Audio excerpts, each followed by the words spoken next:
It's been months since this happened, but it was on my mind today, and I couldn't believe I didn't post it sooner. Back in the winter, I had returned home to New York City and was getting used to the usual schlep on the subway to get to and from work and around the city in general. I hate the subway, as an overarching statement towards the MTA. I had always called it the bane of my existence, because it challenged me in all the areas I'm sensitive about. Close proximity to strangers, claustrophobic spaces, temperature extremes, and mysteriously foul smells. Overall, it's convenient and tolerable on a good day, but I still had my fair share of unfortunate encounters over the years that led me to regard the subway as a less than ideal mode of transportation around the city. This one early evening on a Sunday solidified my thinking. I had just left a breast cancer fundraiser event at around 7 p.m. and was only going a few stops over to where my house was on the N train. My little sister and I began chatting quietly as the train began to move. A medium-built black man in a gray pea coat and beanie made eye contact with me and hurried over. He bent down close to my face, extending his arm out for a handshake and said, "Hello there. You're very beautiful. How you doing? What's your name?" I sort of recoiled back, giving him a confused, "what are you doing in my personal space" kind of look, shaking my head in clear disinterest to make his acquaintance. All of a sudden, it was like a switch flipped, and his previously sweet tone turned immediately to an ugly rage. "You fucking bitch. You think you're better than everybody? You ain't shit, you ugly bitch. Fuck out of here, you clown-ass bitch." He screamed out at the top of his lungs, and I noticed everyone turning and staring in our direction. He made a waving off gesture, while I just kind of sat there, staring at him wide-eyed and wondering what he was going to do next. His entire stance had turned very aggressive. He then stopped screaming, and to my surprise made a direct pass to try the exact same thing on my sister, who was sitting right next to me. "Wow, you're beautiful too. Can I shake your hand?" He reached directly next to me to touch her. The fucking nerve. I extended my arm and said firmly, "Hey, leave my sister alone and back up out of our space." This guy smacks my hand out of the way. Now he's fully pushed my buttons. I stand up and realize that I'm about eye level with him, so he must have been about 5'9", maybe 5'11" at most. "Don't fucking touch my sister," I said, and I was now officially heated. This part is a blur, as I don't remember what he said when he pushed me and we began to scuffle, but I landed a very sweet uppercut on his jaw. This enraged him, and he had me on my back within seconds, kicking me and screaming, "I'll fucking kill you." After what felt like an eternity, two good people of the subway had run up behind him and grabbed him off of me. I heard one man say, "Leave her alone, dude, what the fuck?" When I looked up, I saw several horrified passengers staring at us, as we had engaged in a full-on brawl. Adrenaline was pumping through my veins, so everything was bright and my vision was pinpoint, and I felt numb. The conductor said something over the speakers about holding the train at the platform, and I stood there shaking as the men threw him onto the platform and made a barrier between the platform and the door, as he attempted to force his way back in the car, clawing at the air and sputtering curses at me while staring me dead in the eye. The subway doors finally closed, locking him out. He pounded on the doors, as though possessed by a demon, screaming so loud you could see every sinew in his neck popping out as he pounded on the glass. His eyes were so bloodshot they almost turned red, and his voice pierced through the entire car. "I'll kill you, bitch." Then the subway car pulled away from the station. Someone pointed to the ground. He had dropped his cell phone in the altercation, and it was unlocked. I found out everything that I could about this crazed stranger. His name, his social media handles, saw all his selfies, the fact that he had been trying very hard and was unsuccessful at getting laid. His text messages revealed that he was a drug dealer of some sort. I suspected crack because of the prices, increments, and wording of the texts, which would also explain his random violent outburst. I had seen my fair share of crazy in New York City, but I hadn't gotten up this close and personal in years. I was very shook and emotional following the attack. I went to the police station with my aunt and uncle soon after, and I was filing a report when one of the cops at the station says, "If it turns out you stole this phone from this guy, you're going to be in a lot of trouble." Dead ass straight to my face, implies that I stole this phone from a complete stranger on the subway and was now spinning some elaborate web that included turning myself in at the police station when I was filing a report of an assault. I wasn't wrong in thinking that this guy wasn't going to be much help. I digress. I gave them his full name, and they said they had a lot of people in the system with the same name. Well, I have all this specific info I got off the phone. They said they couldn't use anything off the phone without a warrant. They ended up taking his cell phone from me, and nothing ever really came of it, except the ginormous bruise I had from getting a bunch of kicks to the thigh. An officer came by my house a few months later with some photos of extremely similar-looking black men, none of which I could confidently identify as my assailant. I haven't heard a single thing since I filed the report, and I couldn't find the guy on social media ever again. So, this lunatic is out there, probably riding the subway somewhere waiting for the next girl to reject a handshake so he can go absolutely batshit crazy. Sometimes I wonder what would have happened had it been late at night with nobody around to help me. That guy was screaming that he was going to kill me, and I'm sure he would have, given the chance.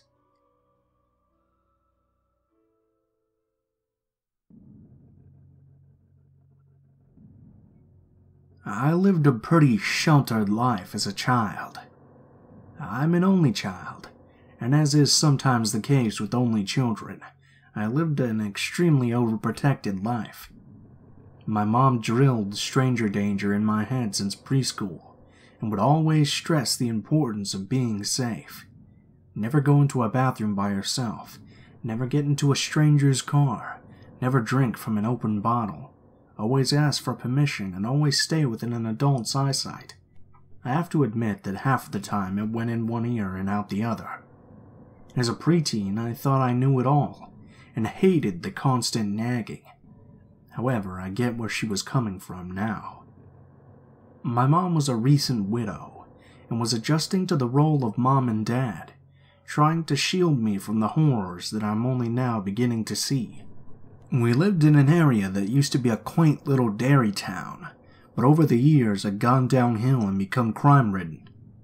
The dairy farm had fallen out of business, and in its place they constructed new homes.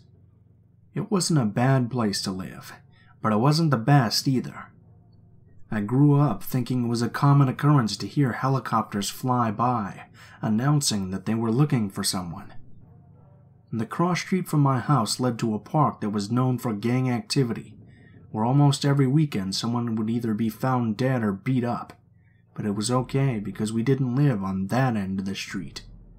We knew most of the neighbors, and if we didn't know them by name, at least knew what they looked like.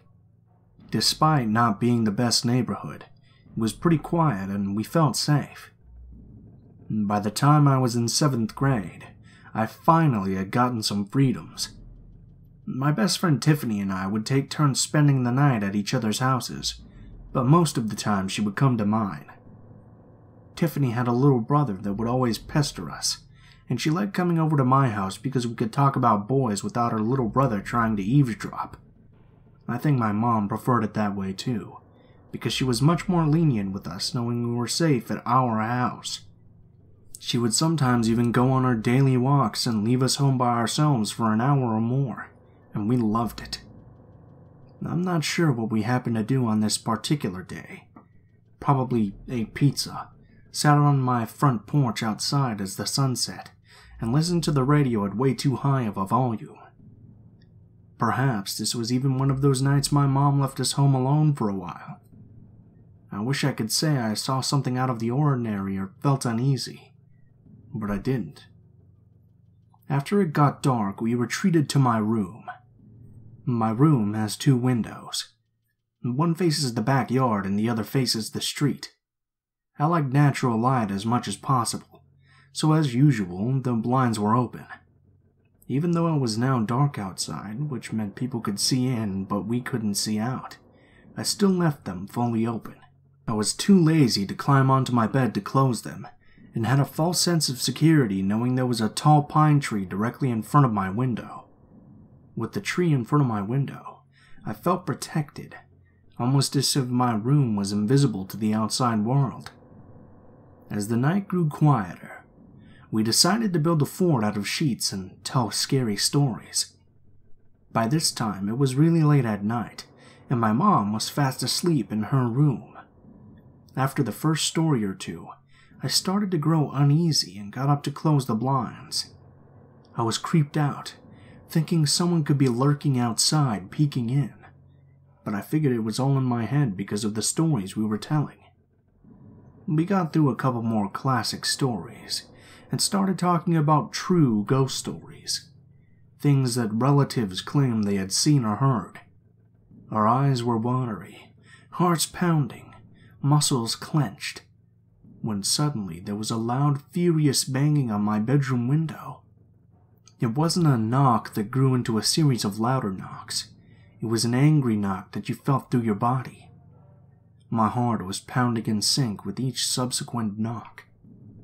I sat there frozen, not knowing what to do.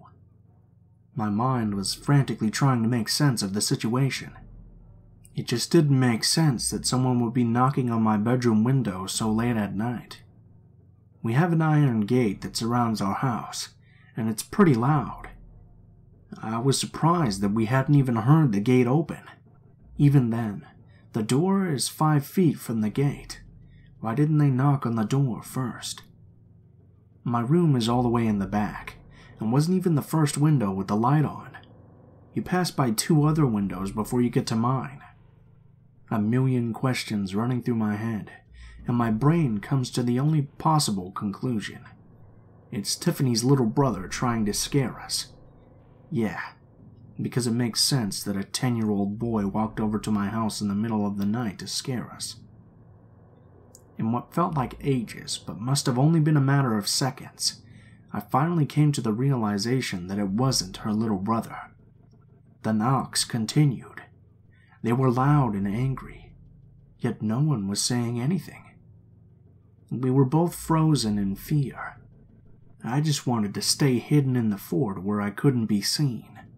What if whoever was knocking was peeking in through the cracks in the blinds and watched me as I crawled out from under the sheets? The thought of it made my every muscle weak. And then suddenly silence. The knocking had stopped. I felt my body ease up a bit. Maybe whoever was there had left. And cue teenage brain, we decided to go investigate. My mom was blissfully unaware of what was going on, still fast asleep. We slid out of the fort and tiptoed down the hallway towards the front door. Adrenaline pumped through our body as we decided one of us would sneak to the front door and look out the peephole or window to see if we could see something. Neither one of us wanted to be the one to do it, but it was my house, so I volunteered. All the doors were locked. The windows had bars on them. I just had to be as quiet as possible. Beneath every step I took, the wood creaked and groaned. After a few minutes, I found myself standing at the front door. My whole torso felt numb as I inched my face closer to the peephole. Holding my breath, I look out, and I suddenly felt hot and cold at the same time. I didn't know whether to keep looking out or slink back down slowly.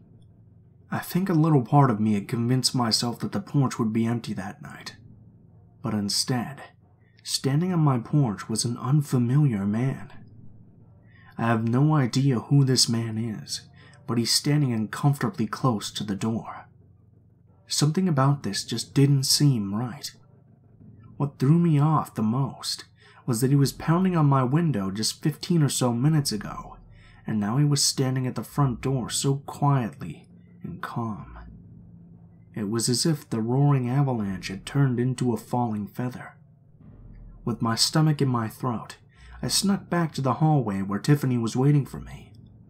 All I could muster was, "There's a man out there." Immediately, she says, "Go tell your mom." It wasn't a question, it was a demand. We ran into her room and urgently told her that someone was knocking.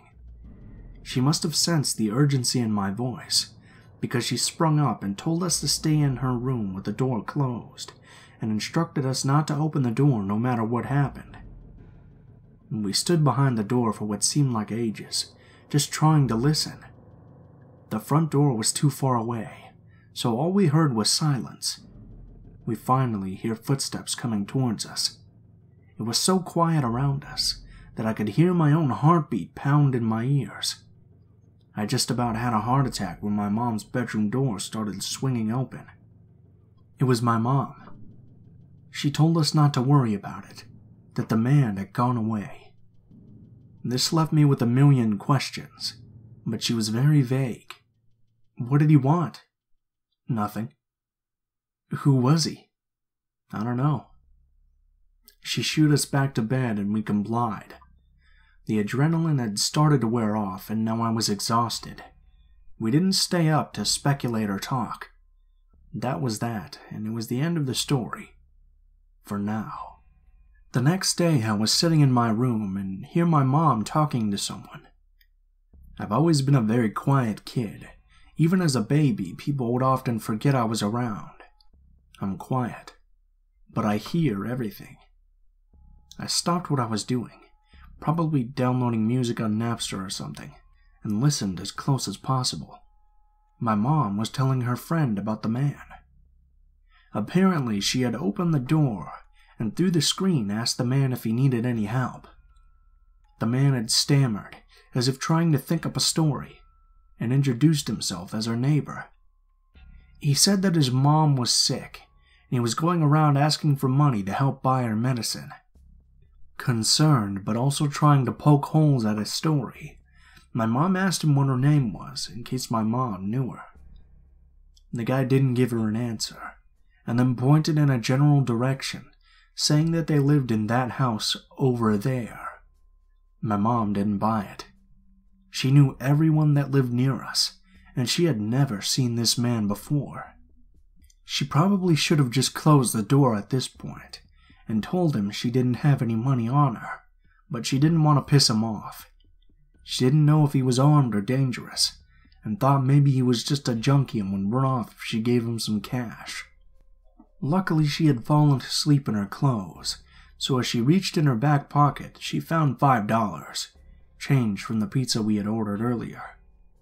She unlocked the screen door and handed him the cash. The man started getting more aggressive and growls. "That's all you have?" Now my mom was starting to sense something more sinister in the man. He was not just a junkie, or if he was a very aggressive one. My mom then lies to him and quickly tells the man that, yes, this is all I have. We live day to day here, and $5 is actually even more than I should spare, but your mom is sick and I feel bad. She definitely needs this money more than we do right now. Not satisfied by her answer, he continues to demand more cash. My mom realizes that this man is not taking no for an answer, and begins to bluff. She says that she'll go tell her husband. Maybe he has some cash on him. We don't have any cash, but maybe my husband does. I would hate to leave a neighbor in need. Your mom must really need that medicine. At once, the man's demeanor changes, and he mutters, "No, that's okay," and treks out of there. I don't know what would have happened if the man had called her on her bluff, but thinking a man was present scared the hell out of the guy enough to drive him away. Fast. I grew cold, thinking that he probably thought me and Tiffany were home alone. He must have been watching us and planning on breaking in. Cute teenage brain. Oh well, he's gone. Gotta download that Usher album, I guess. Disclaimer. I'm not sure if this following event was related, but due to its close proximity to the previous one, I think it's worth mentioning. The following week, I was waiting for Tiffany's mom to pick me up to go to school. We lived 2 houses away, so they would always swing by for me in the morning. I usually would be done getting ready before they arrived, so I would head outside to the front yard and wait for them there. Sometimes I'd go climb the tree in the front and look for bird eggs. Other times I'd search for 4-leaf clovers. I was walking around, not paying any attention to my surroundings, but I hear what can only be described as what I would imagine a gun with a silencer sounds like. It was a quiet little pew, followed by a loud noise, which I later realized was glass breaking. Stunned, I looked around. What the hell was that? All I saw was a white van drive by. I looked over at my neighbor's house and noticed the window to their car was completely shattered, shards of glass everywhere. I still didn't quite put 2 and 2 together until I saw the same white van drive by, the driver staring me down. I felt a sense of unease and wanted to run back inside. For some reason, though, I didn't. I had too much pride and didn't want to give them the satisfaction of knowing they had scared me. Also, I thought if I ran inside, they maybe would think I was a snitch and retaliate. I played dumb as if I didn't notice anything. They drove by again, and once more after that. I tried not to look at the van as it drove by, but each time it did, I could feel the driver's gaze upon me. Soon after, Tiffany's mom came by and took me to school. I don't know if the van drove by a 4th time. I never told anyone about it. Luckily, nothing ever happened again after that.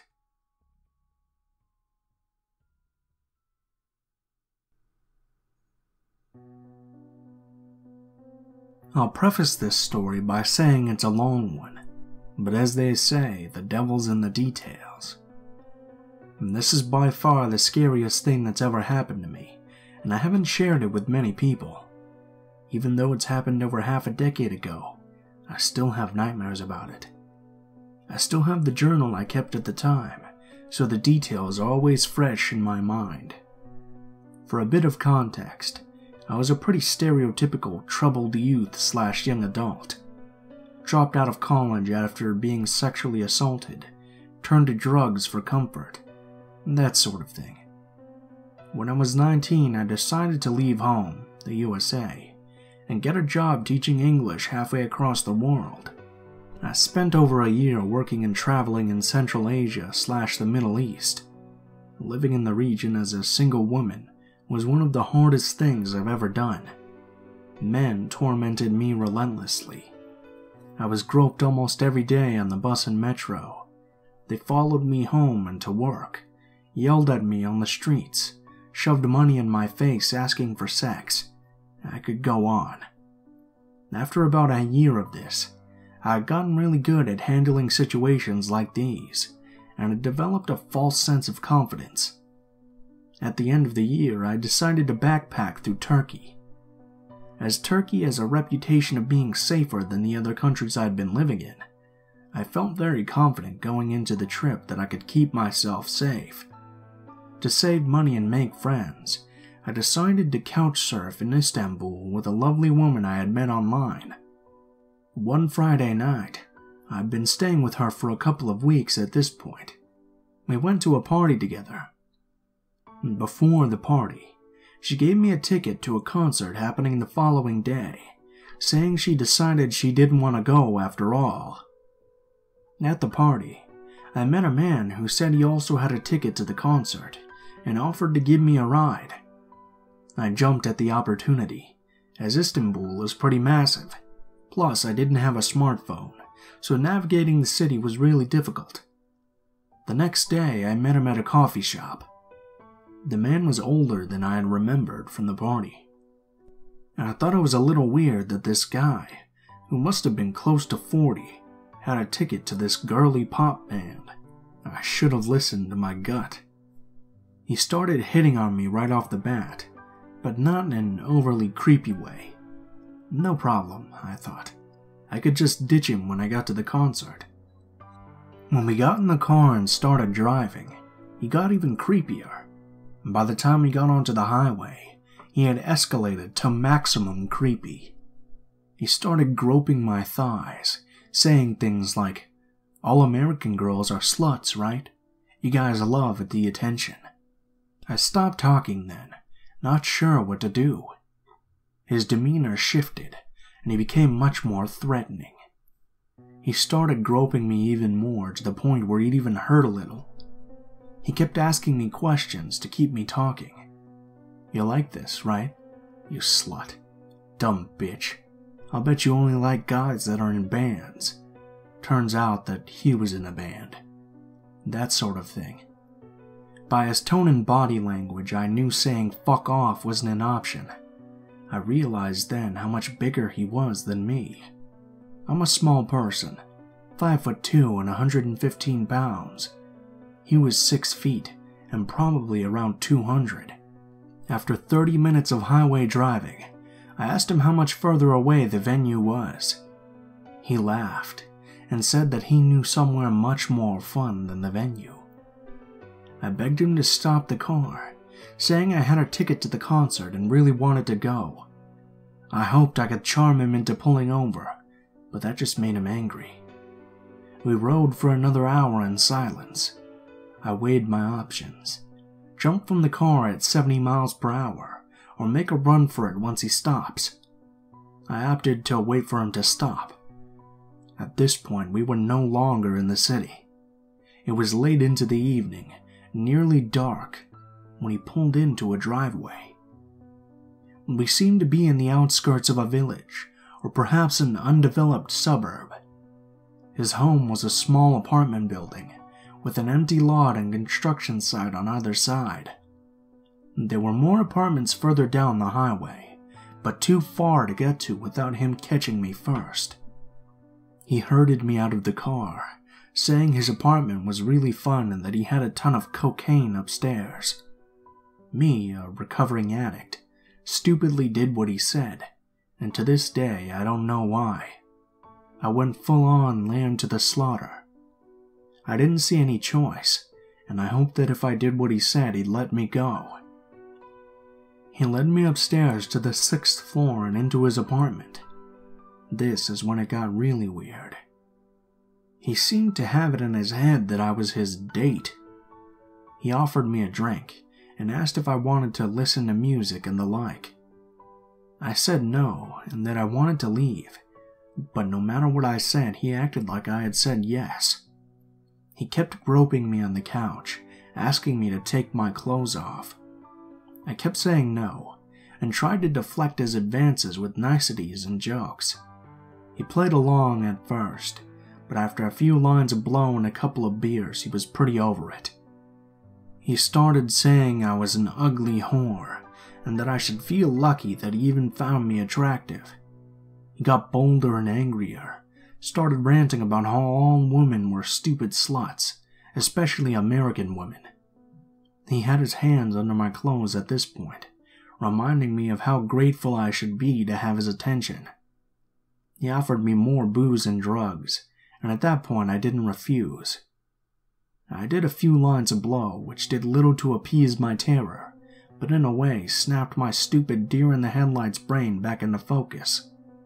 After over an hour of this, I knew that if I didn't escape now, I probably wouldn't ever. This guy was batshit and out of his mind on blow and booze. After a few beers, he got up to take a piss.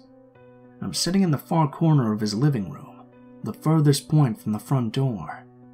The bathroom is pretty much halfway between the front door and the corner I'm sitting in. From where I'm sitting, it was a straight shot to the door, but I had to pass the bathroom on the way. I hear him start pissing while the bathroom door is open, and I decide to seize the chance. thank you, cocaine, for giving me the balls to run for my life, because God knows what would have happened to me if I didn't take that chance. I bolted. I heard him yell something from the bathroom as I ran past, but I didn't look. I threw open the front door, bolted to the stairs, and practically jumped down all 6 flights. Outside it was pitch black, but I could see the glow of the apartments and a convenience store down the highway. I wasn't sure if I could make it without him catching me, so after running a short distance, I jumped into the fields next to the highway and hid.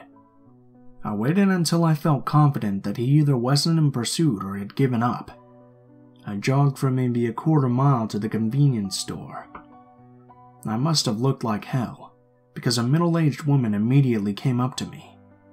My Turkish was rudimentary at best, but I was able to convey that I needed a taxi to the nearest bus stop. She called one for me, and I took the bus into the city and made it in time to take the last metro back to my host's apartment. I didn't sleep at all that night. I wrote in my journal, and weirdly, didn't cry at all.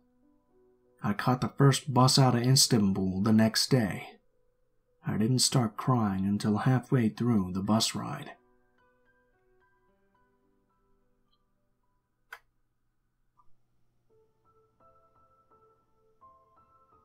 What is up, guys? Blue Spooky here as always. I just wanted to thank you guys so much for watching, especially if you made it this far to the end of the video. I have a little bit of an update here for you guys. I've recently started streaming a little bit on Twitch. I don't know if you guys are interested in just hanging out and seeing a bit of gameplay of maybe Monster Hunter or some games like that, maybe a few horror games, but I'll leave a link to my Twitch in the description of the video below. As always, if you guys like the video, please leave a comment or perhaps like or subscribe if you feel so inclined. If you'd like to message me, or you'd like to send in a story for me to read, or you have a suggestion for a story I should read, the links to all of my social media will be in the description of the video below as well. This includes my Facebook, Twitter, Gmail, and now, of course, my Twitch account. Go ahead and send me a message on any of those, and I'll try to get back to you as soon as possible, but please guys be patient, because I do get a lot of messages, so if I don't respond to you right away within like a week or two, just be a little patient. I'll get to it as soon as I can. If you do decide to send in a story, please be sure to include in the description of the email or message what the name of the story is, what the category of the story is, and how you would like to be credited in the video that the story appears in. If you guys are curious about the music used in this video, links to the music and the order in which the music appears will always be in the description below the video, so you can go ahead and check that out there. Last but not least, if you guys do enjoy my content, please take a look at my Patreon, and if you feel so inclined, maybe donate like $1 or something. Every little bit helps. It'll never be necessary, but of course, it's always an option if you guys would like to support the channel. Thank you guys so much for watching, and I hope you guys have a wonderful day.